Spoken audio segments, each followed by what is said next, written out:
bless America! Can you name the artist? Jimi Hendrix. No. That was Metallica. Oh, really? Kirk Hammett and James Hetfield. Didn't Jimmy do that, though? Jimi Hendrix had to have done it. Yeah, and everybody loves Jimi Hendrix's version of it, and it was the first, so that's why people love it. But, I mean, that was pretty damn good right there. That was to mark a tradition for the Giants that Metallica has played the national anthem every year for the last 8 years during a game during the course of the season. So they did it from their studio the other night. The thing I love about this pandemic is it teaches everybody who is super duper popular in their field that is used to adoring fans being there at every turn what it's like to be a radio disc jockey. Because they just finish up and they're like, all right, that's good. Well, good morning, everybody. That's Jeff. Picking the music today. I'm Jeremy. Everybody knows what it's like now. Like, even the guys, like when they did the drive-in concert, they were done with the concert that they pre-recorded, and it was like, okay, all right, cool. No cheers, no nothing. That's what it's like to be a radio disc jockey. We play songs, nobody cheers for us, and we just move on with our day. Every once in a while, we can make Brian laugh. That's it. Brian's a smart guy. That's our end goal. He's a witty smart guy. That's what we aim for. How great is it, though, being a Bay Area fan of anything, though, because you've got all this talent up there, music-wise. I mean, you got Huey Lewis in the News playing for the 49ers. You got the Metallica playing for the Giants. What? Come on! I wouldn't put the two in the same. I would. But that's fine. Obviously, I just did. But, I mean, and it goes on from there. I mean, Tom Brady's from the Bay Area. Who else is from the Bay Area? Well, come on. I mean, we could go on and on, I guess. But if you were to stack... Not a bad place. If every major sports team in every major market, and you took the musical talent from those markets, and who would have the better Star Spangled Banners? And I'm talking over history. Based on their musical talent. I'm going to need help with this. I only know West Coast. I don't really...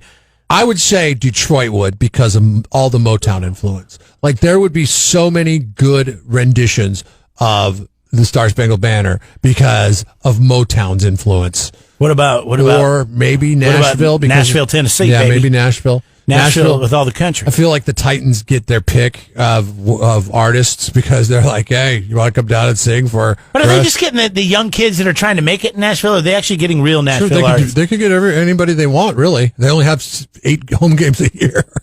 So they could probably get Texas? Garth Brooks if they wanted to. Where is the Texans out of? Are they out of Houston? Yeah. Oh. Is there a lot of talent in Houston that I'm unaware of? No, I wouldn't say Houston. I'd say Nashville or Austin, Texas. Yeah, but there's no franchises. But and that's quite a ways, isn't it? That's a big. Yeah, it's closer to Dallas. Yeah. But yeah, my initial thought was like, oh, Seattle had a great '90s, but that's about it. Seattle had a great music scene. Obviously, L.A. When you're forgetting about L.A. and all the talent that comes out of L.A. Whether it's that's fake talent, classic rock to hip hop. But they moved to L.A. to make it big. Well, so where are they really from? Like, where did they start? In Poison's instance, they're from Mechanicsburg, Pennsylvania. Never heard of that. So, never heard of Mechanicsburg. While they might rep Los Angeles, they are from Mechanicsburg. Whoa! Jeff and Jeremy in the morning. Online, KZMZ.com. You can listen live there. You can jump on the Red Zone Challenge brought to you by Donahue Tech Centers and Fred Bruin, our Central Coast realtor. Win $25 each week to Pappy McGregor's up in Paso Robles. Get your free grub. You can also be our Red Zone MVP. You pick your favorite classic rock band when you make your picks. If you are a weekly winner, then you will get to hear favorite songs from your band 4 times a day, 8:20 in the morning, 12:20 at noon, 5:20 in the evening, and 7:20 at night. All you have to do is pick more games right than anybody else. We have $500 up for grabs from Donahue Tech Centers, and we have a trip for 2 to Hawaii as well. All you have to do to play to win, be like our buddy Jose, is just make your picks. Get over to KZOZ.com. You can still sign up because they drop your worst 4 weeks. It's the Red Zone Challenge, KZOZ.com.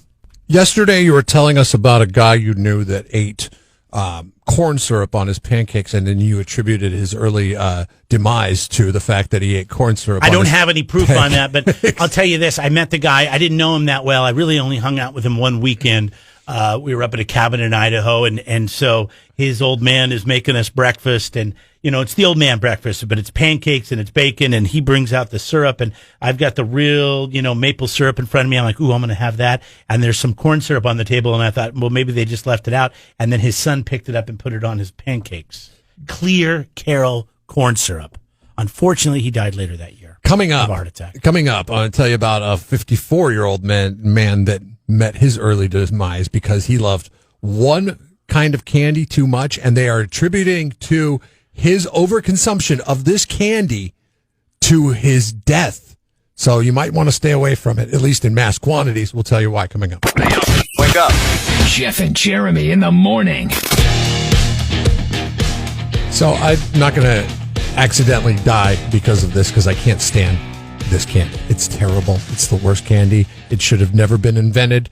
And maybe since we live in a state in which the government likes to try to control everything, there'll be a measure on the ballot next year to eliminate this candy and eliminate. We don't need to start eliminating candy. The government doesn't need to tell us what we can eat. Another choice from our arsenal of choices that we have as people that walk the planet. Now, this man